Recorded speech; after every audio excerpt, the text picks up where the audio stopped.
Hi, this is Rams quarterback Trent Green. Sure, the money was nice, but the real reason I came home was so I could watch more Sports Plus. Obviously, a man with great taste in TV. There's never been a more gracious athlete in our town than Trent Green. He could have been bitter. An injury kept him from being at the helm of the greatest show on turf. Never was. Instead, he went to Kansas City and became one of the first quarterbacks in history to have 3 straight 4,000-yard passing seasons. Tonight, on our Tribute to the Chief show, we visit with the pride of Vianney High School. And it's a pleasure to welcome the great Trent Green. Now, you are the reason I got my job here at Channel 5.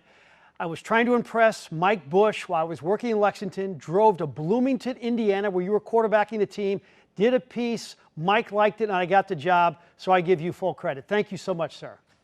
Well, I appreciate it, Frank. And as scary as this may sound, and some of our viewers may have to look up to see what a VHS tape is, I still have that interview recorded on a VHS tape somewhere in my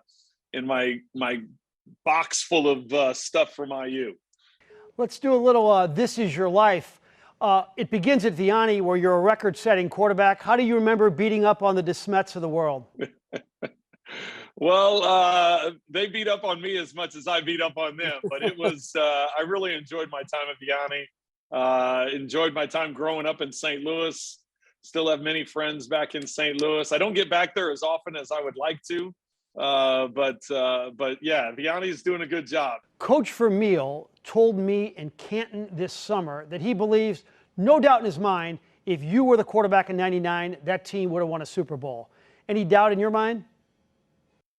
No, no doubt in my mind, because I believe in what we were doing as an organization. I believe in what we were doing as an offense. There was a lot of work that had gone into to building that team, not only in previous seasons and Coach's first couple seasons, but, in what we had done that offseason and what we had done in training camp.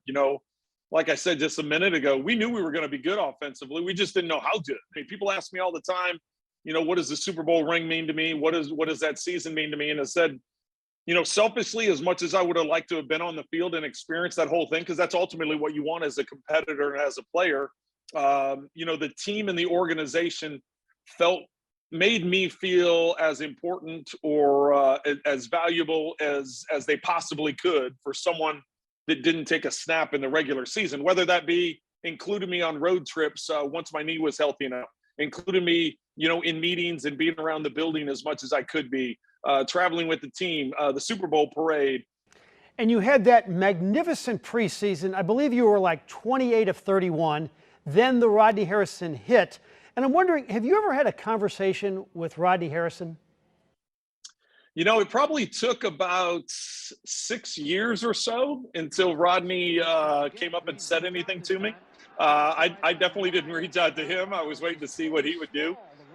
We were actually doing a draft show for ESPN, and we were in studio together. So it's not like he could avoid me in there. So, we had played against each other a bunch of times when I was in Kansas City. And so, yeah, we had an opportunity to talk. He didn't apologize, which I didn't expect him to apologize. He just said he was, he felt bad about it happening.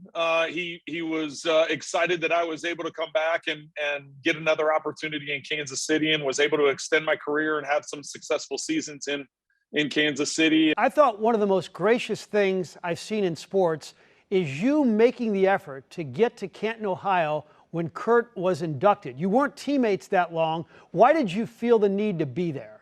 I felt it was important. I thought it was an important thing to be there. I think for everybody to, not only for he and I from a relationship standpoint, because we've remained friends over the years, even though people always tried, they didn't try breaking us up or dividing us or making it, it's his team or whatever it may be. It was just, there were a lot of quarterback situations or team situations that maybe weren't handled the same way that Kurt and I chose to handle it. So I just think from a respect factor, it meant a lot to me that he invited me and wanted me there. It meant a lot that he acknowledged me, of all the teammates that he played with throughout his career, that he chose to acknowledge me in the manner that he did.